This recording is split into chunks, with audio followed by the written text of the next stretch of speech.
ঢাকায় থাকি। তখন ক্লাস 9-এ পড়তাম। সেই সময় 2009 সাল ছিল। স্কুল ছুটি হওয়ার পর আমি আর আমার বোন মিলে প্রায় 6 বছর পর নানি বাড়িতে বেড়াতে যাই।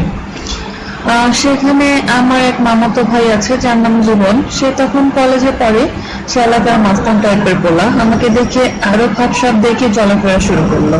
দ্বিতীয় দিন সে সরাসরি আমাকে প্রেমের প্রস্তাব দিয়ে ফেলে। আমি অনেক অবাক হয়ে যাই।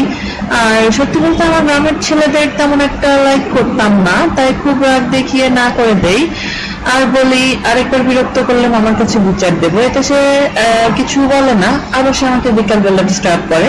দেন আমি তাকে একটা চড় মেরে দেই আর বলি গ্রামের ছেলেদের আমি অনেক ঘৃণা করি। আমি কি জানতাম যে একটা চর আমার জীবনে একটা কাল হয়ে দাঁড়াবে। সে এটা খুব অপমান ফিল করে। যাক, আমার এই ঘৃণাটা হয়তো বা তার ভালো লাগেনি। ওকে, তো আমি ভাবলাম যে না, আমার তার কাছে ক্ষমা চাওয়া উচিত। আমি ক্ষমা চাওয়ার নিয়ত করে ফেললাম। রাতে বাইরে লাইট ছিল। আমি পেশাব করার জন্য যখন ঘর থেকে বের হলাম তখন প্রায় রাত 10টা। বের হতেই দেখি কে যেন আমার মুখ চেপে ধরে কোলে করে নিয়ে যাচ্ছে। সে আর কেউ নয়, সে আমার মামাতো ভাই জীবন। আমাকে সোজাসুজি তাদের ক্লাব ঘরে নিয়ে গেল আর আমার মুখটা খুব ভালো করে বেঁধে দিল।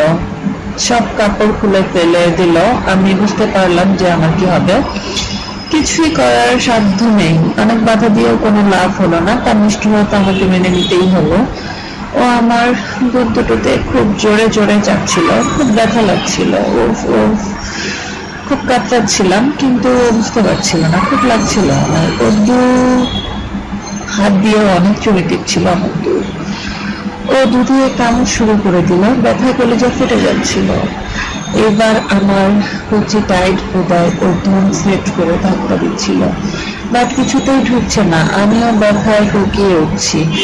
এই শালি, তুই আমার ধনটা চেটে দে, তাহলে তোরও কষ্ট কম হবে, আমারও সহজ হবে। এই বলে মুখের বাঁধন খুলে দিয়ে মুখের ভিতর ধন ঢুকিয়ে দিল। কি করার, খুব ঘৃণা লাগছিল। তার মুখে প্রায় 10 মিনিট থাপ মারার পর মুখে মার ছেড়ে দিল। আমি সাথে সাথে বমি করে দিছি। ও আমার দুধ খেতে লাগলো। 5 মিনিট পর ও আবার আমার বোধহয় ধন সেট করে রাম থাপ মারতে লাগলো। পক পক করে ঢুকাতে লাগলো। জোড়ালিতে ধাক্কা লাগছিল। ও ছেড়ে গেল। কেমন যেন লাগছে। এক নাগারে রক্ত ঝরছে। সেইভাবে পক পক করে 50 মিনিট চুদে মাল ফেলে দিল। তখন মাল আর রক্ত আমার ওড়না দিয়ে মুছে ভোদার মুখে সেট করে ভোদার এক পাশে কট করে একটা কামড় দিয়ে তার বসিয়ে দিল। খুব কষ্ট পেলাম।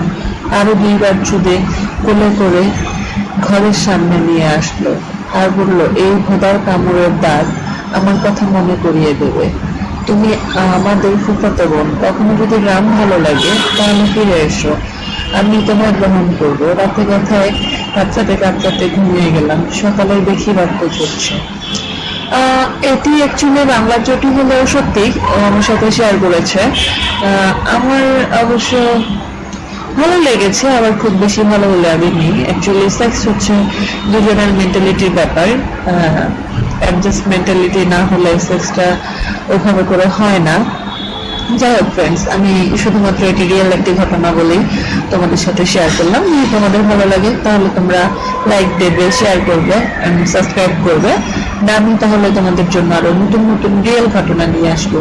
তোমরা কি রিয়েল ঘটনা শুনতে চাও নাকি সব তেল মশলা খিচুড়ি পাকানো গল্প শুনতে চাও? তোমরা কি টাইপ বাংলা চটি পছন্দ করো বা বাংলা সেক্স পছন্দ করো সেটা আমাকে কমেন্ট করে জানাবে। দেন আমি তোমাদের জন্য অনেক ভালো ভালো বাংলা চটি নিয়ে আসবো বন্ধুরা।